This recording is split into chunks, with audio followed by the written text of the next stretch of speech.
Namaste everyone, and happy Independence Day to everyone. And today we'll continue with Nash Therapeutics study streak and the remedies that Dr. Nash has mentioned after the ones that we discussed yesterday is ammonium carb and ammonium mule. So, welcome to the Instagram live, those who are watching on YouTube, and also those on Instagram. Hello, BD Homeopathy Heals and Pavitra BHMS 96. I hope you are getting some information or inspiration or motivation from Nash Therapeutic Study Streak, which I am doing, which Dr. Nash has written. It opens up a lot of avenues of thinking for you once you read this book regularly and come back to the same book year after year. There is something about materia medica which every homeopath should learn, and this is to read it again and again.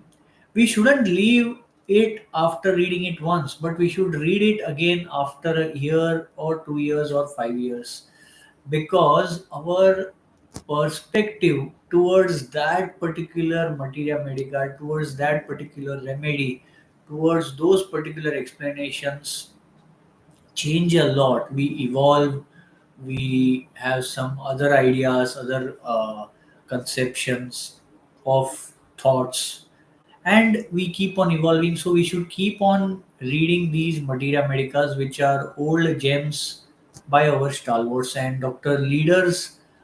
Dr. Nash's Leaders in Homeopathic Therapeutics is one such book which we should always go back and read. A very small book, but gives enough information for a homeopathic practitioner to have clinical points for prescribing. So let's start, and I hope you are not on sugar overload in this Independence Day. Celebrations, and you have some space for some couple of remedies we will be discussing today, which is ammonium carb and ammonium mure. Ammonium carb, Dr. Nash writes, delicate women who faint easily and want smelling salt around them. So those ladies, those people who are always needing the inhalers or some perfumes or some something that olfactorily stimulates them, those are the people who need ammonium carb. You can see it's written very clearly by Dr. Nash, weak person with deficient reaction, and also she has a lymphatic constitution. So all the patients who have a decreased vitality and a deficient reaction and a lymphatic constitution should be the recipe for ammonium carb to be prescribed. And then going forward, Dr. Nash writes, in cerebrospinal diseases, especially meningitis, ammonium carb will improve for some time, but later on we will require to give some other medicine. What medicine to be given is for the homeopath to decide based upon his understanding about the other remedy which comes to the next totality. So glad to see Dr. Napendra, Dr. Drupat, Dr. Shab joining the IG live, and let us go forward with ammonium carb. What Dr. Nash is willing to tell us about something about the nose, which is dry, stuffy nose. Dr. Nash tells us also to look at Nux vomica, Lycopodium sticta, and Sambucus. So you can see there are two polycrest remedies mentioned and two very small remedies mentioned. This is the way you should pick out different patterns and different prescriptive pointers from stalwarts. For dry and stuffy nose, for ammonium carb, Dr. Nash tells us that whether it is acute or ammonium carb can be given.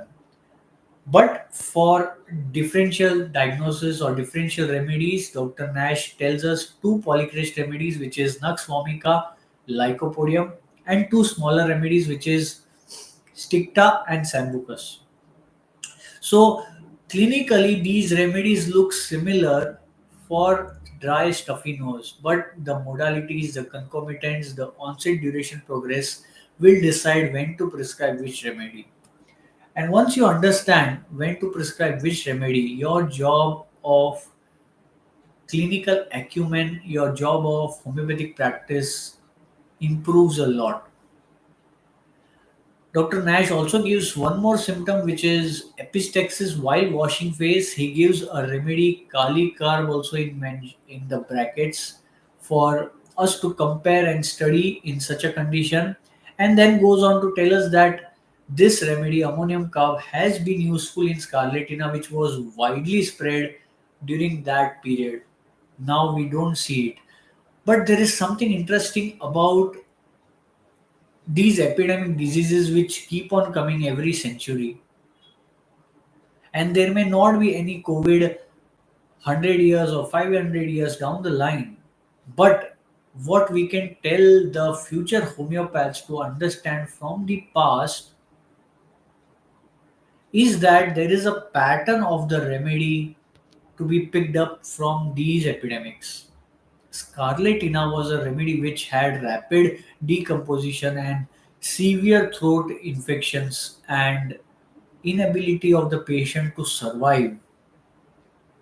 If we understand these pointers, we will be able to prescribe ammonium carb in similar conditions, if not exactly scarlatina or diphtheria or throat conditions, but something similar which is presented to us in this current 2025 or 5 years, 10 years, 15 years down the line, based upon the pathophysiology of the remedy.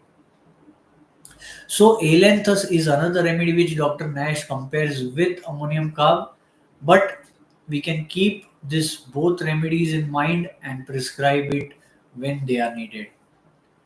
Last remedy which Dr. Nash picks up and tells in comparison with ammonium carb is ammonium mure.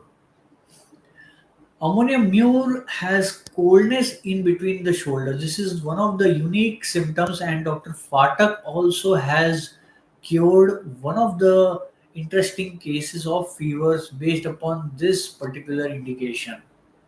This coldness of shoulder in between the shoulders of ammonium carb is like the burning of phosphorus and sulfur in the shoulders or between the shoulders. So, going further, Dr. Nash tells us that this remedy also has stools which are covered with mucus like causticum. And there is one more similarity in causticum and difference in causticum and ammonium mure, which is the feeling as if the muscles were shortened. Ammonium mure will mostly have this particular sensation that the muscles are short and they may not be able to keep their feet properly on the ground. Whereas causticum will have actual shortening of the muscles, like arthritis deformans, which we see in later stages of rheumatoid arthritis. Going further, Dr. Nash tells us that there is menses which flows at night in ammonium mure, like in bovista. He compares Lilium tigrinum, Macab, and creosote, each having its own individuality. For Lilium tigrinum, everything is centered around movement. If they move, they feel better in their thoughts. If they move, the flow is established. If they stop, the flow is stopped. So it's a general thread which runs through in the remedy Lilium tigrinum. For Macab, it is something else. For creosote, it is something else. So once you are sure about these particular,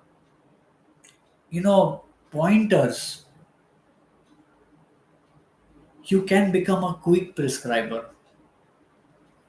Ammonium mure is also a good indicated remedy for sciatica and pain in the heels, for which Dr. Nash has also suggested us to prescribe phytolacca